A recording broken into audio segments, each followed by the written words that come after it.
Hey everybody, thank you so much for tuning in another one of my interviews. With me today is Irv Magri of Crimefighters. Irv, thank you so much for coming on today. I really appreciate it. My pleasure. Thank you, William. You're welcome. Thank you. Well, thank you very much for all that you do, not only for the community and for Crimefighters, but I really think that there's going to be a lot of people that get a lot of not only good information from you in this interview, but they're going to hear about an organization that you've been working with for a long time that does a lot of good things for our community. But I want to entice them a little bit too, because I think after they learn about you and your organization in this interview, they're going to want to hear more about you and a lot of the good stories that you've got.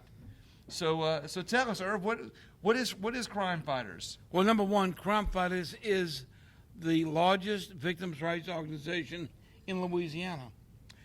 We're completely pro bono. That means free. We have no due structure, no initiation fee. We never charge a victim of violent crime or anybody in our organization 1 red cent. Now, we do hold a gala once a year, and which makes a few dollars. You got to raise some money to keep the organization going. That's about it. And we have a fishing rodeo. And we're holding it this year, October 15th and 16th in Cocodrie, Louisiana, at the Coco Marina. And Miss Wanda Stewart is our chairperson, and Sheriff of Terrebonne Parish is going to be the honorary chairman. So we're looking forward to that. But what we do is this. We'll talk about the fundraisers a little bit more, a little bit too. Here's the real problem. You've got many, many criminal rights groups in Louisiana. You have groups such as, but not limited to, Convicts Incorporated. Now, ladies and gentlemen, if you think I'm misquoting, Convicts Incorporated out of Sunset, Louisiana, the Lafayette area. Then you have Louisiana Lifers Association. To be a member, you must be a convicted first-degree murderer, second-degree murderer, manslaughter, or aggravated rape. Isn't that a wonderful company, a wonderful organization? So those organizations actually go out and recruit members who have those things in common to be able to help each other? Yes. And it goes further. You've got CURE, Citizens United for the Rehabilitation of Errants. Ladies and gentlemen, this is Irv Magri. I'm not making this up. I'm telling you what Crimefighters is having to fight every year with no money, really, very limited funds, very limited. And we have to go to the state legislature and other places in front of the public and fight these groups. Then you've got other groups, pardon me, such as the NAACP Legal Defense Fund, the ACLU. I mean, it just comes over like the waves swamping a boat. And the only organization that I know of, except maybe to a limited extent, you've got the Metropolitan Crime Commission, which is a fine group, and I really respect Raphael Goranici. He's been on my show before. Right, great guy, intelligent, very, very, and him and I consider ourselves good friends. But he does not address, he's got a different area. He handles corruption, whereas we fight for the victims of violent crime. Ladies that have been raped. We had a registered nurse raped for 16 hours by 4 black males on Thalia Street in New Orleans. She was trying to help the downtrodden, the people that needed help. And these 4 black males kidnapped and raped her for 16 hours. Listen, ladies and gentlemen, this isn't fantasy. These are facts. We represent victim after victim after victim. Louisiana, let me shock you, according to the FBI statistics, Federal Bureau of Investigation, here's what happened, William. Since 1989, we have been number 1 per capita in homicides in America. Louisiana We're number 1. or New Orleans? Louisiana. Well, New Orleans included, but New Orleans helped spike it up. Right, it was helped spike it. Oh, yeah, exactly. But Louisiana is number 1, unfortunately. Number 1, ladies and gentlemen, in per capita homicides. First in the country. What a tragedy. Look, by birth, I'm a Louisianian. We're 7 generations deep. Okay, since 1841 we've been here. So we're not Johnny-come-latelys. I love my state. We have one of the greatest states in the Union. We're number one in fisheries, number one in crab production, number one in oyster production. Yes, I have my own oyster bed in Grand Isle. And we're number one in shrimp production. We're number three in sugarcane behind Hawaii and Florida. We're number one in sulfur. We're number three in petroleum. We're number one in natural gas. Ladies and gentlemen, we are abundant. God granted us a great deal of abundance. We don't want to be number one in crime, too. But unfortunately, William, we're number one in crime.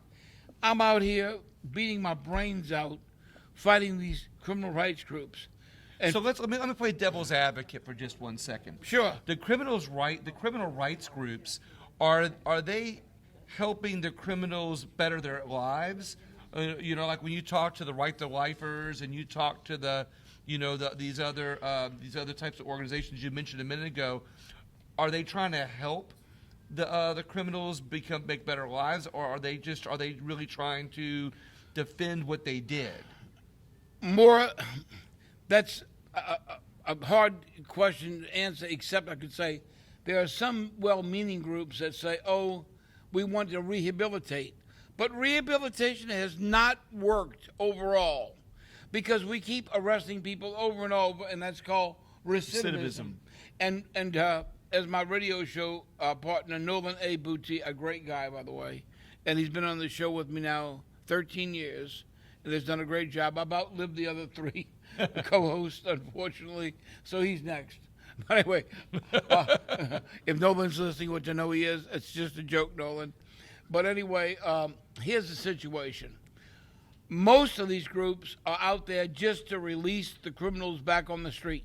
There is a movement in America, and I know you want to get into my undercover career in communism and Marxism and so forth. When I actually worked undercover. Yeah, well, I've got that question. I think the audience will be interested to hear that in a few minutes. But what I'm trying to say is, I know their agenda. These criminal rights groups want to get these people released. They don't care if they recidivate. They don't care if they're arrested again. Listen, I've made 3,013 arrests with the NOPD. I'd say in Grand Isle as the assistant chief of police and a lieutenant before that. I would say another 450, 500 arrests. I probably have right now about 3,700 arrests under my belt since 1964, September 21, 1964, when I joined the NOPD as a police cadet. And what I'm saying is I've studied these people both as the chairman of the Pardon and Parole Board. Well, I was a member of the Parole Board, chairman of the Pardon Board. Now they're combined, so that's why I say chairman of the Pardon and Parole Board, because they're combined now. And I've heard these stories in the Pardon Board courtroom as the chairman. I've handled people that they've called me very mean-spirited. This one couple that from Natchitoches, Louisiana, that boiled, I want to tell you this again, this isn't New York, this isn't California. They boiled their 6-year-old child alive, like you boil a crawfish. And many people were in the audience that were just stunned by this admission. A man and a wife took Christopher Cephalo, is on death row right now for boiling his 6-year-old boy alive. I mean, boiled him alive when he was alive, killed him, obviously. And then the mother, of course, she was just as guilty. The jury only saw fit to give her 20 years.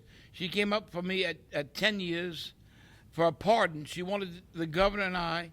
It takes the pardon board to recommend to the governor on a 4 out of 5 members. It takes a 4-to-1 vote. Now, even though I was the chairman, I only have 1 vote, even though I'm the chairman. I set the agenda, and I run it like a courtroom, just like a courtroom. Right. And anyway, she came up there, and I made her admit that she boiled her own child that came out of her womb alive. And she said that his last words were, "Mama, please help me." And she boiled him. She still boiled him. And she told me that I was mean-spirited because I told her no way would I pardon her. Listen, I would have given her the death penalty if I was the which I wasn't obviously the trial judge. I was chairman of the pardon board. If I would have been the trial judge, I would have, or the jury should have given her the death penalty like they gave her unrepentant husband. And he sits on death row. And let me just say, Angola isn't what it used to be. They don't know the meaning of hard labor. They really don't. You know, let them grow their own food. Let them eat their own food. Stop being leeches on the taxpayers of Louisiana. You know, no, they get. So it sounds to me, and I'm going to kind of circle around what you're talking about right now, because I think I want to get the people who's listening a real clear idea of what Crimefighters does. And I love the fact that you've kind of talked about your passion. You've included some stories. So what you're telling me and what I'm hearing is that you saw a need with your experience. And we're going to go more about some more questions about your experience too, because I think it's important for people to really get the chance to know you. So when you basically, your years of experience, that you saw a need to start an organization, Crimefighters, to help victims of crimes, because you saw other organizations helping people on the other side of the fence, but you didn't see anybody helping people that were victims of crime. William, let me say this. You're very astute, and you're a great moderator. But let me say this to you. My passion for victims goes back to a specific situation. I was a young idealistic, which I'm still an idealistic, unfortunately, and I must admit that. But I was a young police cadet, and I was assigned to the Bureau of Identification in those days at Tulane and Broad as a New Orleans policeman cadet. I had to handle the morgue at night and fingerprint anybody that was murdered or a fatality through an automobile accident. I had to go down there and fingerprint them. So one night, I had to fingerprint a young lady. I think she was like in her early 20s or late teens, and a white female, and I fingerprinted her. They called her mother, and she had been the victim of a violent crime. I think it was an armed robbery or a burglary that went awry.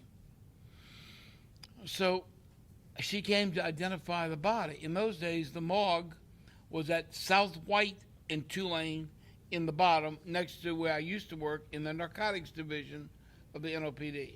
It was in the basement. And she told me, I mean, she was just obviously sobbing her eyes out, the mother. The mother was relatively young. You know, at my age, everybody's young. But anyway, she was maybe in her mid-40s. And she said to me, she says, Officer Magri, who cries for the victim? And it hit me hard. I said, ma'am, I'd like to say a prayer. And as most people know me, I'm a sinner, but I've never done anything that I'm really, really ashamed of. But it hit me so bad, I prayed for her right then and there. I prayed to Jesus Christ for her daughter's soul to be in heaven. I know it sounds kind of square today, and I guess I am a square. I admit that. But that lady, by telling me that, in fact, I told her, I said, where are you parked? She said, I'm parked on Tulane Avenue. I said, I'm going to walk you to your car. It's 2 a.m. in the morning or 2:30 or 3 o'clock in the morning. I'm going to walk you to your vehicle, which I did. That stuck with me. So on July 28th, 1969, I had been on the department since 64, September 21. I founded the first police union in the history of the South called PANO, the Police Association of New Orleans. You founded PANO? Yes. Okay. I'm the founder and past 7-time president. So when I founded PANO, at our second meeting, after the initial meeting, we had 13 officers at the first meeting, and in 3 months, we had 758 members. And at the second meeting, I said, listen, we are the Police Association of New Orleans, and we're going to fight for policemen's rights. And better, we had cars that had 200,000 miles on it, no air conditioning, patrolling the streets, no shotguns, no first aid kits. I said, no, we're going to go tell Superintendent Joseph Ignatius Jeruso, what we need. I did. He didn't appreciate me. And we went to Victor H. Skiro, honorable man, Victor Hugo Skiro, but very unaware of what was happening in the police department. We had no equipment, not even first aid kits. So I fought for that. I can show you front page articles of this. So what happened was, I said, look, we are going to never forget the victims of violent crime. And a lot of policemen, great guys. I love my department. I love those men. They're my brothers in arms. Like L.J. Canal, I was his first partner, who ended up commander of homicide. They said, Irv, why are we embracing victims' rights? I said, because the victims have nobody to stand up for them. They're defenseless. How many years had you been a police officer at this point? 5. 5 years? Well, no, 5 from being a police cadet to 69. 64 to 69. In that period, I saw so much crime. I was assigned to headquarters special squad, vice squad. I've been involved in a shootout, very bad shootout, at 1818 Barone Street, where my partner, Merrill Bowling, God bless him, he's in heaven, him and I had to arrest Junius Broom, Broom, a recidivist with over 20 arrests, I think 29 arrests at the time. And he had kidnapped 11 small black children. He was a black man, black gentleman, not gentleman, a black thug. And anyway, he kidnapped these 11 children and threatened to kill each one of them. My partner and I, no life, no vest, no nothing except your shirt. Our 38 caliber revolver, we went in and we got him. And not one child was injured in any way, shape, or form. And that's another story. That is a hell of a story when I tell you how it really went down and how Merrill and I were both almost killed by Junius Broom. But that's another story because it's an interesting one, how we had to go get him. Well, how many years were you a police officer total? Well, Moon Landrew saw fit to fire me on July 18th, 1974. However, after 6.5 years, he fired me for criticism. That was the only charge. I had never... Not recidivism, but criticism. I had never been suspended. I had never been even reprimanded. I had won 28 letters of commendation, 3 Class C awards, and was Officer of the Year. And yet, he fired me on the charge of criticism. What did you criticize him about? Crime. I said he had a violent crime problem. And he fired you for that? Well, he also fired me because Geruso said that I had gotten a huge raise for the men, and Geruso, to try to cause trouble, said that I had got the men a big base raise, which I thought was important, a base raise, but I had agreed to let them have less overtime hours. Well, sure, if your base salary goes up, your pension goes up. So the entire executive board of Pano, 15-0, voted to do exactly what I did. When I take my oath of office for any organization, I raise my right hand. I'm going to go down with the ship if I have to. I'm not going to run out the foxhole. Never. So I have a thought as you've been telling me about all these victims that you've inspired you to start this organization.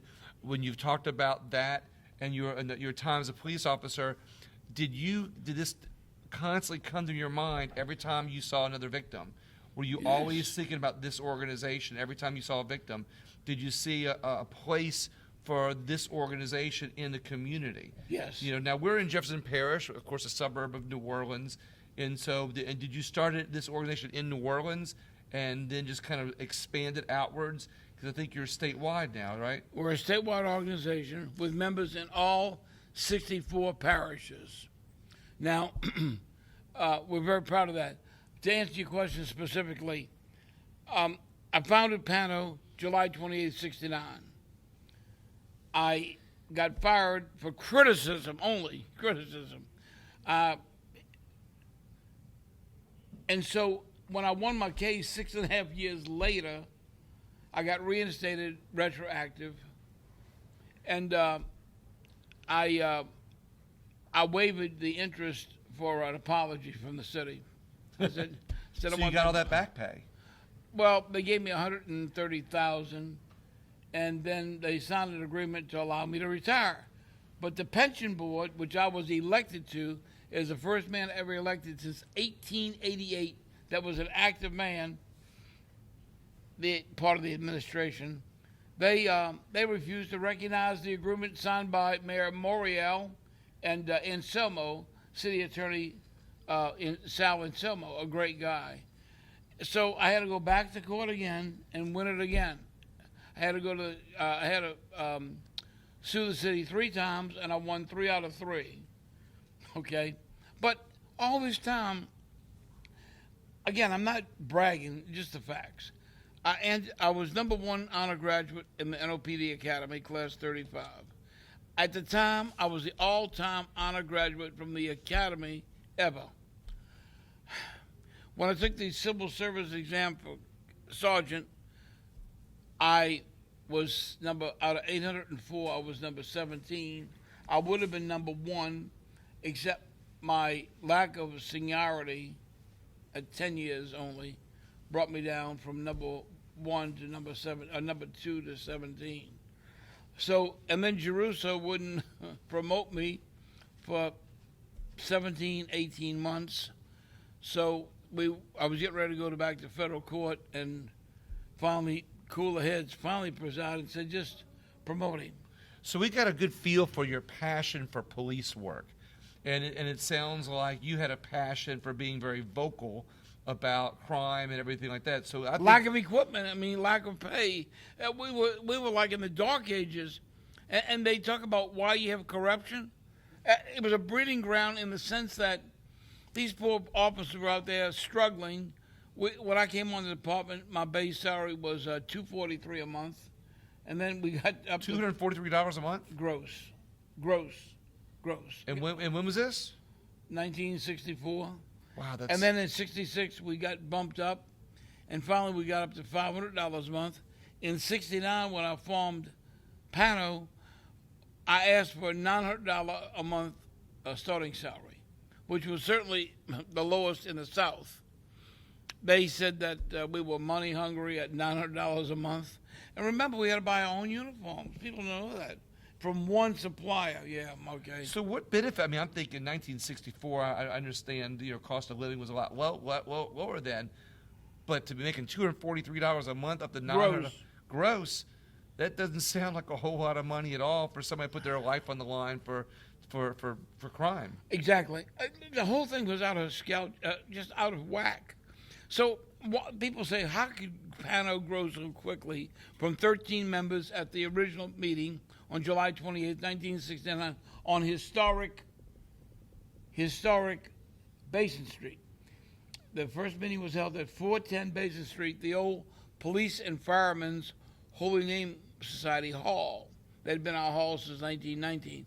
And my first elected position in the NOPD was president of the Catholic lay group, Police and Firemen's Holy Name Society. I got elected when I was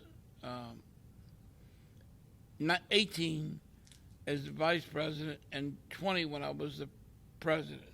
And we had 1,800 men, both in the fire and the police department. And it was a holy name, giving honor and credit to the Lord Jesus Christ as our Lord and Savior. So talk to me about when you left the police force. Is that when you started Crimefighters?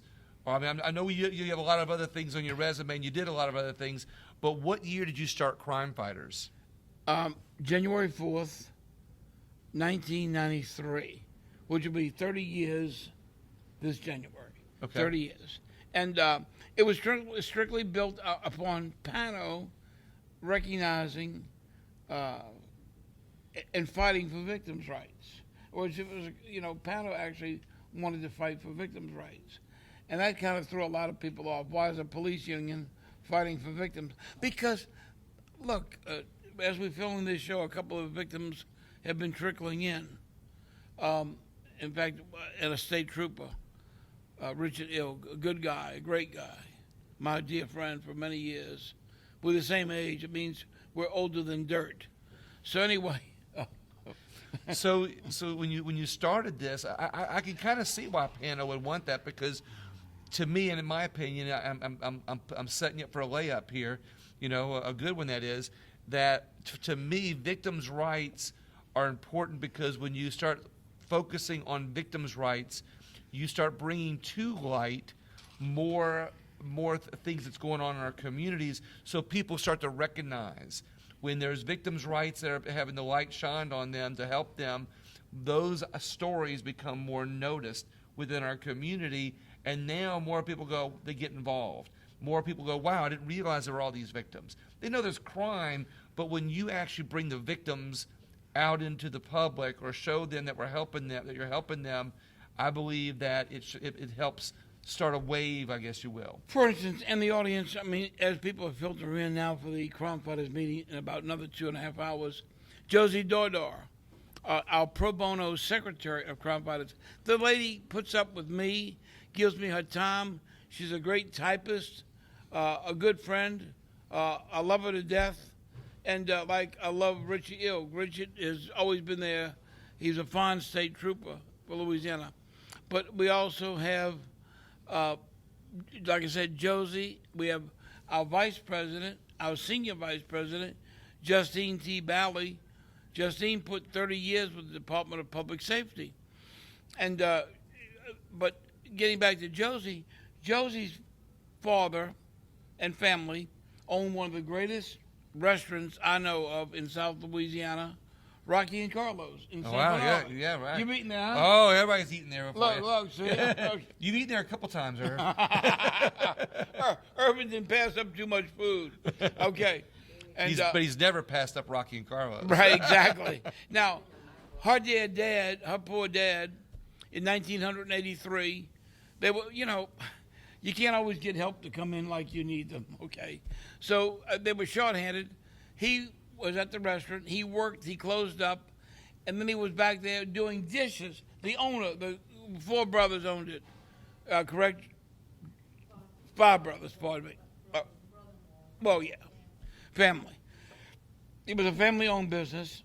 And everybody knows Rocky and Carlos in St. Bernard. You can't get a bad meal there, ladies and gentlemen. Ask William or myself or Nolan or Justine or anybody. Great food. They murdered her poor father. They tied his hands. They shot him twice in the back of his head, and they threw his body out. Pardon me, I hate to put it like that, Josie, but I got to tell it like it is. Right. They threw his body out on Paris Road. Am I correct? East Judge Perez. And now, she's been denied justice. Yes, they got a conviction. But the other subject that was involved, there was 2 subjects. The other subject waltzed out of jail. Ladies and gentlemen, listen. Waltzed out of jail in 3.5 years. Barely 3 years. Now, that's the type of deal we get involved in and fight for. It's like, I could just give you example after example of people we've fought for. The little girl that was, I don't want to mention her name because I know she's still upset about it. I just use her first name. You just change the first name. Right, okay. Well, Alice, she gets kidnapped out of her driveway in New Orleans, coming home from working in the French Quarter as a waitress. And it was a nice restaurant, beautiful restaurant. Not a strip club, just a restaurant. They kidnap her, and what do? They take and repeatedly rape her, and then throw her out of the moving car in New Orleans East to avoid being, they thought they had killed her by throwing out the car, but she was alive. And when they saw that she was alive, they circled back to get her. She went into the swamp, ladies and gentlemen. Look, I've got people sitting in this audience right now that can tell you this case. Some of these cases seem unbelievable. I wouldn't believe them unless I sat in on these and represented these people.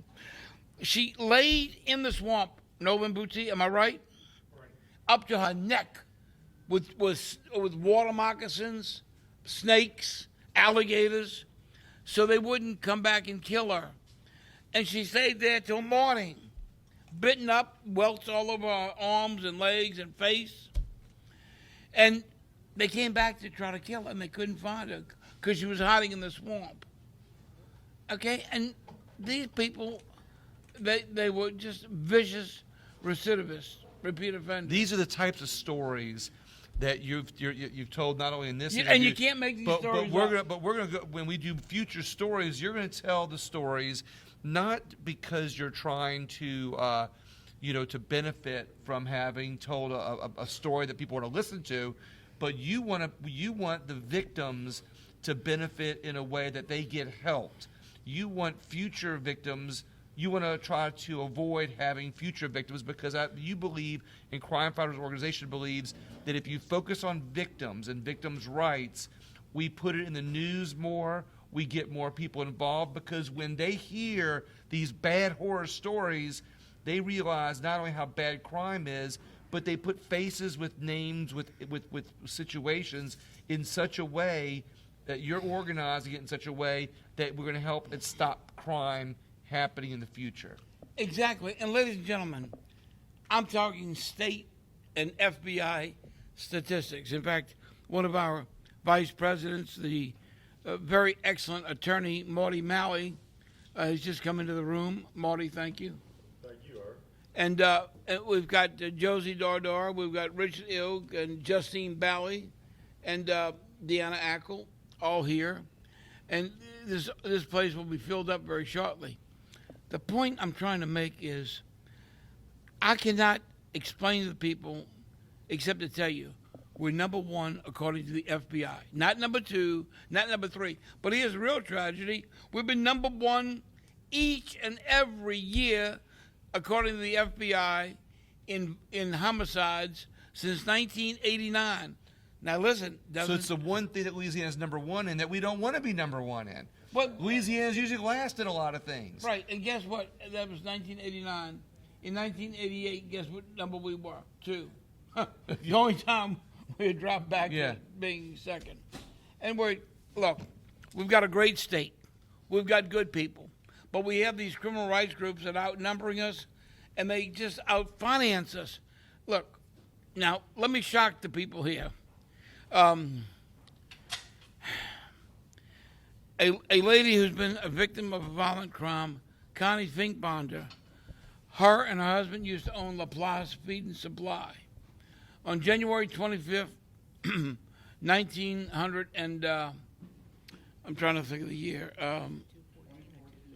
2014, 2 black males enter their LaPlace Feed and Supply, a mom and pop operation, basically. Okay, exactly. Okay. And I love your old school.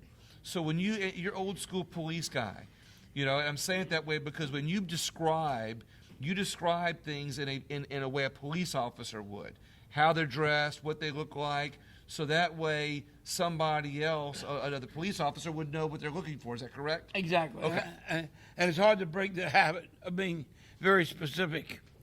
But anyway, these 2 subjects walked in, and Charles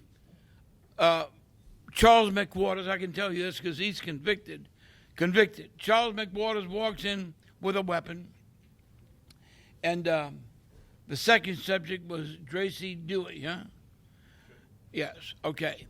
They walk in. They do not say this is an armed robbery. They walk in, and they put the gun to Connie's temple. Correct, Nolan? Okay. They don't say it's an armed robbery. They don't give her the chance of saying, here's the cash register. Here's money. Take whatever you want. No. He pulls the trigger. Walks in, don't say a word. Boom. Now, thank God, for whatever reason, I got 2 different 2 interpretations of the ballistics. Basically, the bullet did not develop enough velocity because he had it into a temple, and the bullet traveled, I believe, around her skull, around her forehead, and blew out her left ear. No hearing, of course.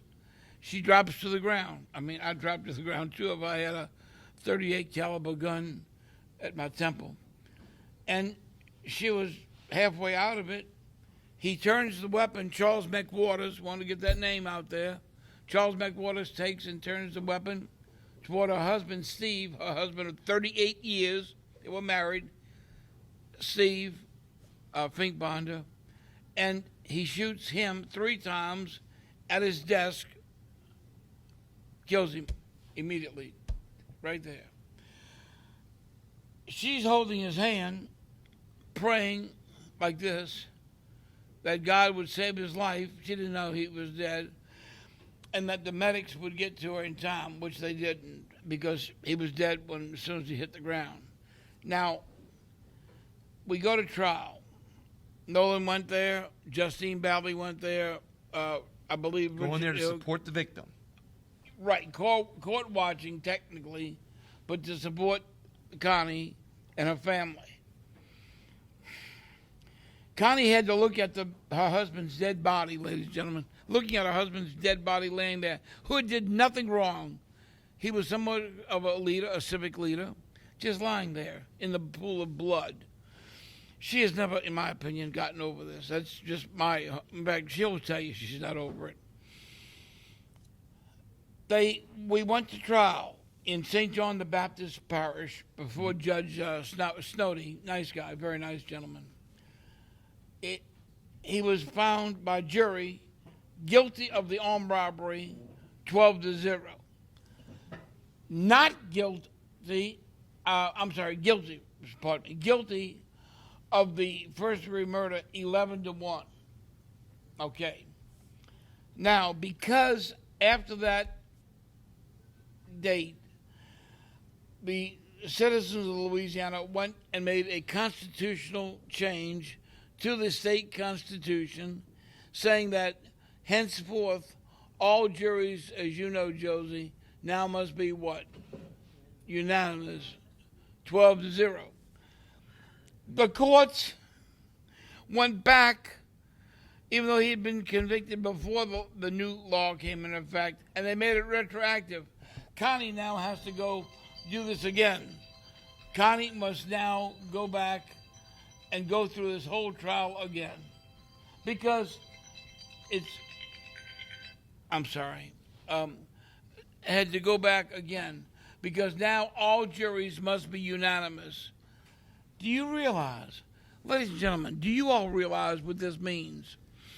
It means that if somebody kills your husband, your wife, your children, your aunt, your uncle, any loved one or family member, you have to have a unanimous conviction. That lady that voted not to convict him, she said, yeah, he was guilty. But she didn't want to send this man to prison for the rest of his life. So these are the types of things that you interact on as an organization with Crimefighters to be able to help. You know, it's not about just putting bad people away. It's about being there to assist people who've been victims of violent crime in such a way that they get, I don't want to say retribution, but they get to have those crimes that are committed against them solved, and not just solved, but people reprimanded for it. Not only reprimanded, they feel like they get justice. They get justice. We have to have closure. I'm not a psychiatrist, a psychologist. Dr. Gloria Leno, another wonderful lady that gives her help pro bono, completely free, like Marty Malley does as an attorney. And Marty, again, I thank you for all the work you've done. Thank you, Irv. And so here's the situation. She is a counselor. She's a psychotherapist, PhD, but she's also got a major in grief counseling. So she helps the victims go through the... So these are other services that you all offer through Crimefighters? There's a major one. Yeah, Okay. we give them that. We have a psychiatrist also. And we give that to them free. In other words, it's being charged $300 an hour. No, there's no charge. It's pro bono. No, let me say this to you unequivocally. I'm sitting here. In 30 years, as of January 4th of this next year, we have never charged 1 red cent to any victim in our organization.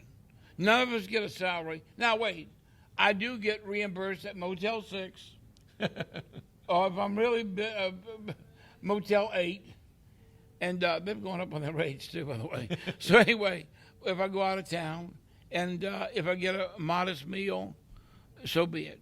But no monetary money whatsoever. We travel, and that's it. That's why I praise my executive board so much. In fact, tonight we're giving out some awards to people who have done a good job. Ed Conrad is a great guy who brings the American flag, and we sing along with Sister Josie Dordo. So you're also a patriotic organization. Very. I love it. Very. I love it. We're going to sing tonight. We're going to sing the Star So Spangled Banner. this is one of those things I like talking about because we've got not only ways And we to believe help- in Lord Jesus Christ. We're a Christian organization. We're against abortion. We're for life. We're pro-life. We're pro-Second Amendment. In fact, the NRA gave me the Lifetime Achievement Award, Love the it. only one in Louisiana ever. One- And you know who gave it to me? Moses. You remember Moses? You're that old? Yeah, I think so. No, wait, Marty says yes. Marty. What happened? Great-grandfather Irv. Charlton Heston presented the. I love it. I love it. Now I know that you got another meeting coming up here in a few minutes, so I don't want to keep. I could talk to you forever, and we're going to talk for a few more minutes, but before your next meeting starts, But I want to really let people know that it looks to me or sounds to me like Crimefighters doesn't have a specific way they help victims. It looks like not only are there many ways that you help victims, but you also try to find how to help other victims in ways that maybe you haven't before. So maybe there's a victim that needs other types of help or services that could come to Crimefighters. Maybe you all haven't done it before, that you could say, hey, we have resources that can help you in unique ways. Do you all work with people on an individual basis based on their needs? Yes, we do. We try to meet the victim's needs. We try to. For instance, okay, people call me and say, Irv, I need an attorney to help me navigate through the criminal justice or the criminal injustice system. So we do not take, I'm going to make this very clear, because we have great people in our organization, just tremendous attorneys and retired judges and so forth. We don't take the place of the district attorney's office in any way, shape, or form. But what we can do is help them through our attorneys, Marty Malley, Anselmo, of course, a very fine young gentleman, Mr. Anselmo. And we help them navigate through the system, like David Wolf with Judge Parish DA's office, Paul Connick's office. Mm-hmm. He helps them understand the difference between a misdemeanor and a felony. He has a screening division. Most of these young victims, older victims, don't know what a screening division is. It screens the crime and ascertains whether or not there's enough evidence to actually charge the defendant or dismiss it. And I guess, in my opinion, you might not think that a victim needs to have an attorney or legal advice because they're not the ones going through the trial, but very often the victims want understanding, or to be able to understand what they might have to do to fight in the court, to get that justice that they believe that not only they need, but the victim, if there was a death involved or whatever, deserves. 100% right, William. William, listen, you're a great interviewer. I wish I had more interviews like this. It's hard to understand when the victim tells you, look, I can't get justice. So then we go to the Honorable District Attorney's office. Sometimes I have to fight with the DA, which hurts me because we're very much pro-prosecution. Right. But if I have to occasionally, as some of these vice presidents that are now filtering in, Brother Ed Conrad, in Connie's case, we had to go up there and kind of have a spirited discussion with the district attorney in St. John the Baptist Parish, right? It took 5 years to get it to trial. 5 years to get it to trial. Unbelievable. That's what she called me after 5 years.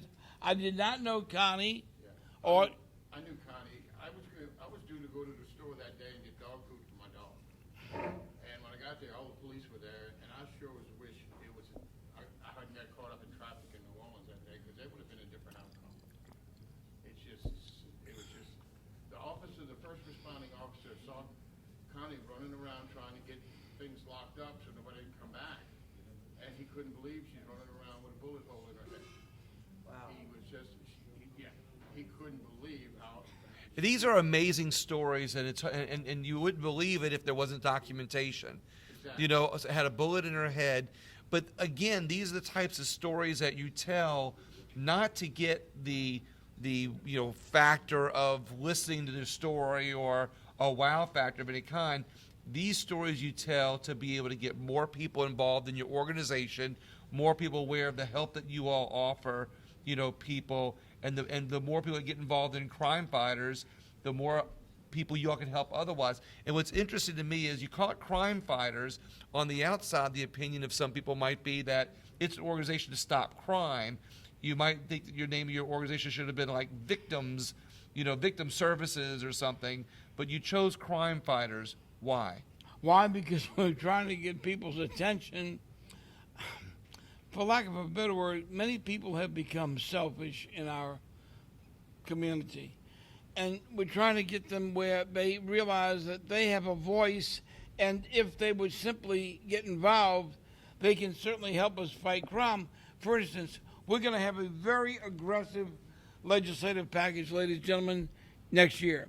We're forming tonight. We're going to be asking our attorneys and our vice presidents, Ms. Justine Bally and Ed Conrad, and of course Mr. Booty, and our attorney Marty Malley, and attorney David Wolf, another great guy.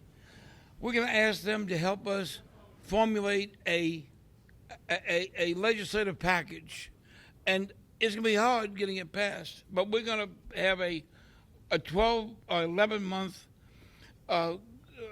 between these legislative sessions, and we're going to go forward and be very well versed. And as we've come to find out, sometimes we elect people that they tell you they're opposed to violent crime. When they get in, they're very weak. Okay, that happens. Josie, I think you'll agree with this, that you and I had a discussion. We discuss things every night by telephone, and you've always been very helpful. That would be a mild understatement. If you ever send me a bill, I go bankrupt. You know that. Okay, I just declared bankruptcy. And I have Marty declare that. But her and I and Justine have said this. We've got to start running our own people for office. Am I right? Yes. We're going to beg our 14,000 members, step up to the plate. We're going to run a Crime Fighters endorsed ticket in certain Senate seats, certain representatives. We may not pick up no seats. We may go. But you know what? Sometimes winning doesn't win, if Right. you will. Sometimes losing a race, you still bring a lot of attention to the subject. And sometimes losing, you get just as much attention, as you would if you won. But when you lose, you have more time to do other things. So sometimes, you might want the win to get the win. Sometimes you have to accept the lose because you can still win by getting all the information out there. Exactly. And here's a perfect point, William, perfect. But here's another thing. We're the only organization, statewide organization, with over 14,000 pro bono members, at least members, that still holds debates. And I know people get a little bit angry, said, Irvin, it's kind of a long night. I don't care. We hold debates where the candidates can ask each other questions, as well as handling questions from the floor. Yep. And we hold actual debates. And that's why we're not a 501c3. We are not a 501c3. But this allows us to endorse candidates. We've endorsed candidates in the past. I love this. So let's And we're going to continue to endorse candidates and hopefully get some strong ones. One other thing I'd like to add real quick. What Connie and her husband went through that day was avoidable because 23 months earlier, the same suspect shot his neighbor in a neighboring town and was already back on the streets. He couldn't Charles McWaters. make orders. His family put up their house for the bond and a $25,000 signature bond.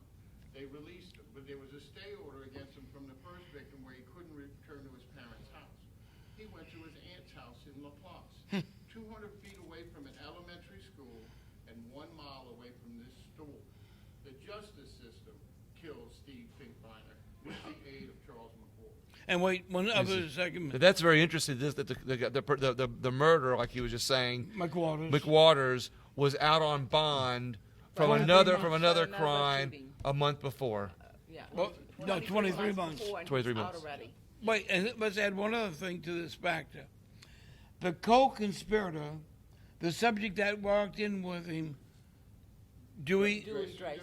yeah, is the first name Dewey or Dracia? Dracier is his first name. Dracia Dewey. Listen, what this punk, that's right, ladies and gentlemen, I called him a punk.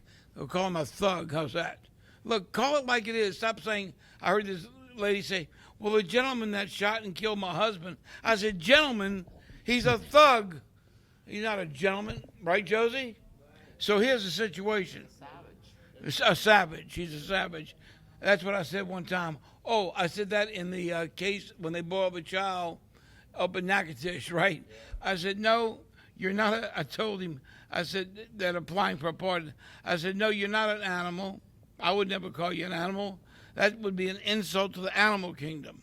I said it would be an insult. Animals don't kill each other for fun. They kill each other for food. You, my thug, you killed this innocent child, boiled him to death. Ladies and gentlemen, can you imagine the pain that child went through? I mean, mother of God. And then he had the audacity to ask for a pardon, as well as his wife, who said, I'm insensitive and I'm mean-spirited. Yeah. And anyway, but here's the point I'm trying to say is he had no remorse, in my opinion, neither did she. And they commit these horrible crimes. And then again, listen to this. Dewey, how many times, he was sentenced to how many years? Last summer, he was sentenced to 25 years. And he had been sitting in jail waiting for the trial of his partner for 6.5 years. Charles McWaters.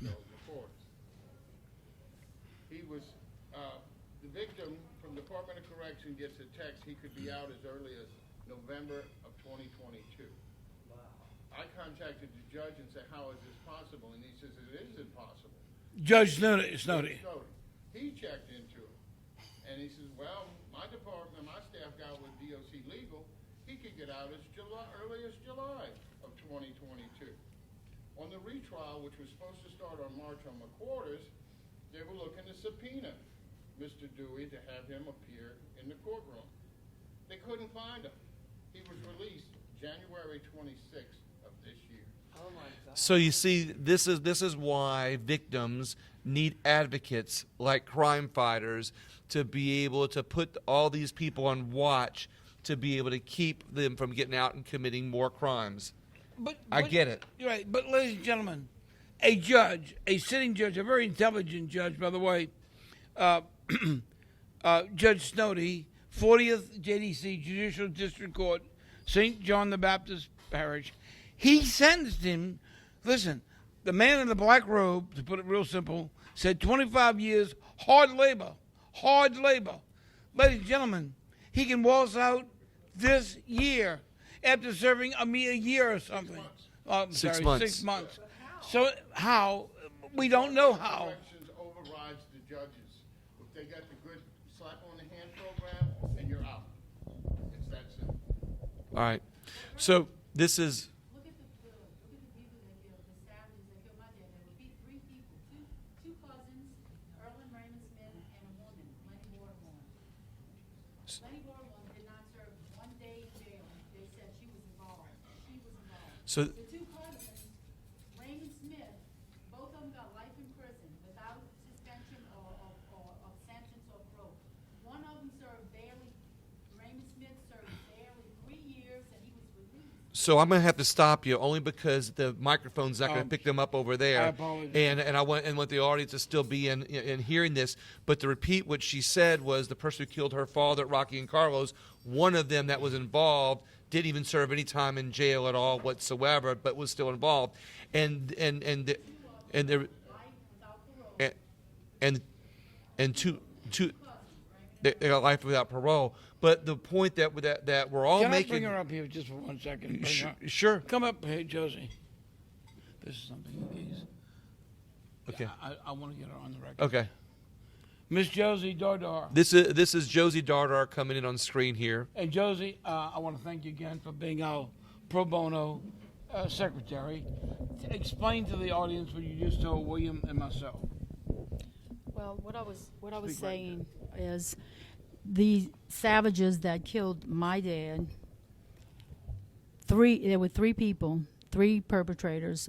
There was Raymond and Earl Smith, who were cousins, and Lenny Bordelon, who was the woman that was the woman that was involved. Lenny Bordelon did not serve a day in jail, in prison, and she was involved. They said she was involved. The two cousins, Raymond and When you Earl. say they, who, the prosecution? The police, yeah, Right. the prosecution, yes. The police, the prosecution, everyone knew she was involved because the police report said it. The police report had evidence in it that, that said that this woman, Lenny Bordelon, was involved.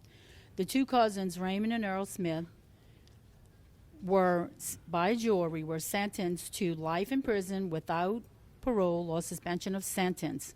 Raymond Smith served barely 3 years, and in July of 1986, he was released.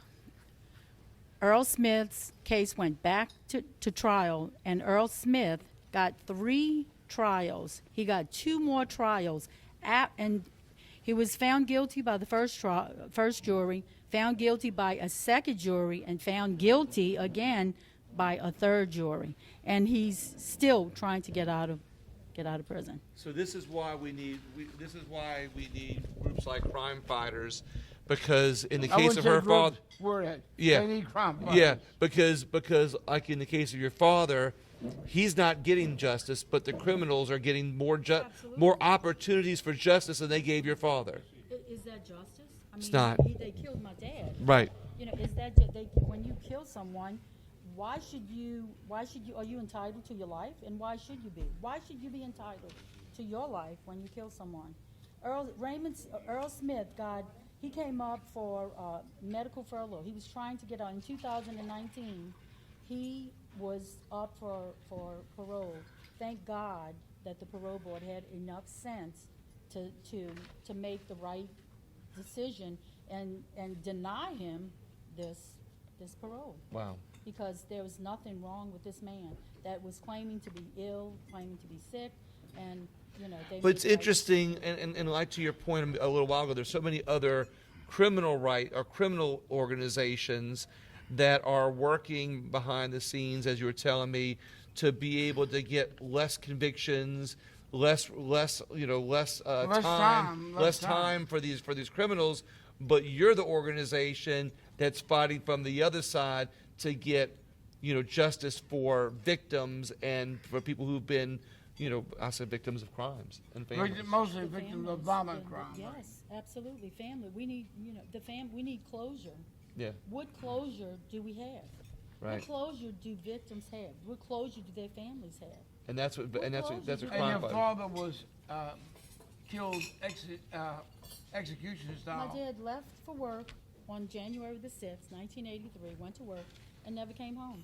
He was found on the side of, on the shoulder of a highway in St. Bernard Parish, in Violet, Louisiana, with his hands tied behind his back, and he had been shot twice in the back of the head, yes. Josie, I'm so sorry to hear that. But thank you for sharing that with us. I appreciate it. And we have Well, so many victims that we will be bringing Yeah. to you, and people won't believe a lot of these crimes. So not only are we going to be sharing victim stories and giving examples of what Crime Fighters has done to help those victims and families of those victims, but we're also going to share another story about your time in the NOPD when you went underground, undercover, if you will. And you want to tell us that story real quick, and then we'll end up on the podcast here in just a few minutes with that. Well, now, I did not write this book. By the way, I want to welcome our Vice President, Peter L. Dale, former Harahan Chief of Police, Yeah. and former NOPD motorcyclist. I'm gonna zoom in on this book here, and you're gonna tell us about it right now. So what's The book is called Shapes of Protest by Clarence Doucette, who unfortunately he's deceased, died in 1980, a great guy. He was a senior reporter for the Times-Picayune, and as you can see, once again, I'm going to show you a little picture of Clarence Doucette, if we can get that in there. I'm gonna zoom up back on that right there. Okay, a tremendous reporter. And what happened is he was covering a story for the Times-Picayune called Gentle Thursday on the Tulane University campus. He said, Gentle Thursday? He said, I heard the most militant, left-wing, Marxists, communists, and socialists telling how much they hate America, and that's why these people on Fox News and Newsmaker and so forth, they can't get it straight in their heads. They say, oh, I wonder why these people hate America. Because these people were indoctrinated. And so anyway, I was working and I was approached, I was working undercover, but I was approached by Dr. Dubinsky's people. He was a Tulane professor, Edward Dubinsky, who, by the way, was a self-admitted communist, card-carrying communist of the Communist Party USA. Dubinsky was a mathematician, brilliant man, had no common sense, and did not like America and wanted to change America, fundamentally change America to a socialistic / Marxist country. Well, I worked undercover, and they thought I was a fine young radical. I played the part of a young radical, and I sat in on some very hard-to-believe sessions. So wait, you went and joined the Communist Party?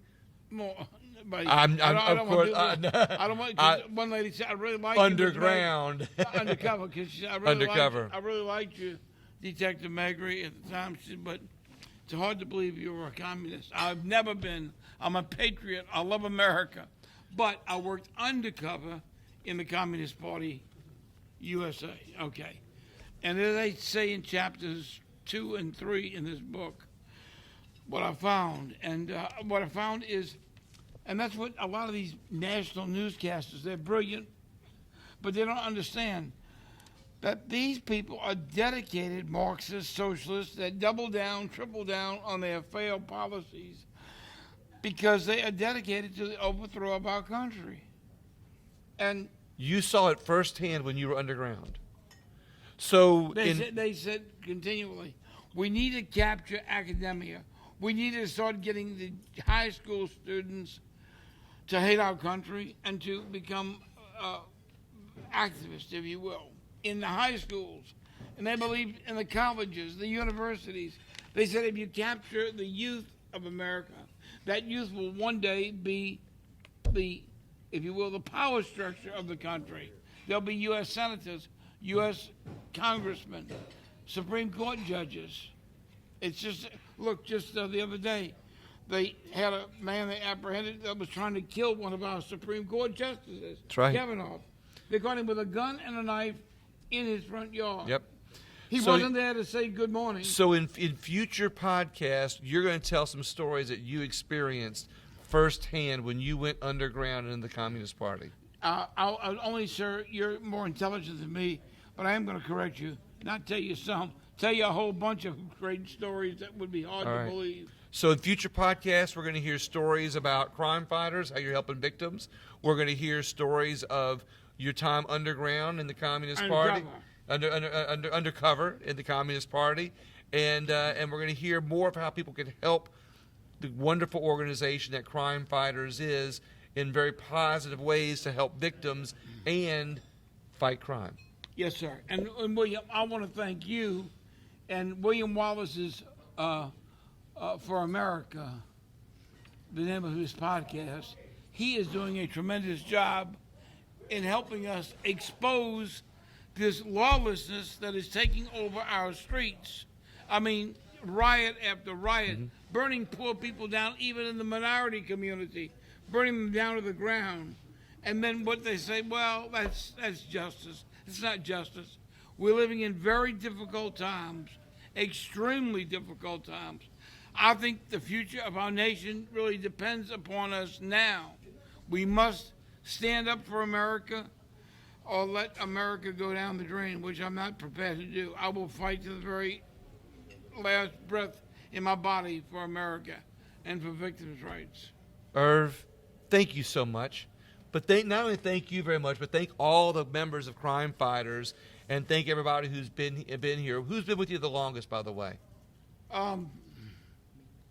Justine Bally, I believe. Okay. That's a good answer, Irv. I like that. the truth, All all right. But let me 20 tell you. years. But wait, but all these individuals, Peter Dale, retired chief of police, and Harry Hand. By the way, he's a big boy. He's 6'7", and we used to play basketball. I was a point guard, and he was the all-star.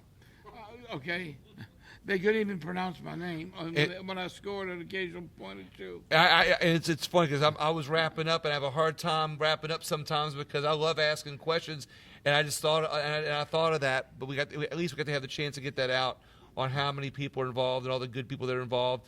And we're going to talk more about the people that's involved in future shows and podcasts on how people can be involved. And a great interview would be with one of our senior attorneys, Marty Malley. It'd be a great interview with him. He's done so much work for us, and everybody else here, Justine, Nolan Boutte, Josie Dordo, who you heard from, Deanna Ackle. We're going to get everybody involved. Irv, once again, thank you very much. I My appreciate pleasure. it. Everybody You're a else. true American. That's why I named my show William Wallace for America. And you can hear all of my shows on any podcast app at William Wallace for America. I spell my last name, Wallis. You always remember William Wallace is for America. I always say that. On any podcast app, on YouTube, Facebook, Rumble. And please share this interview with anybody that you think might want to get involved in Crime Fighters in any way, or a victim that needs some help in getting justice for their situation. Thank you so much. Y'all have a great day. Thank you.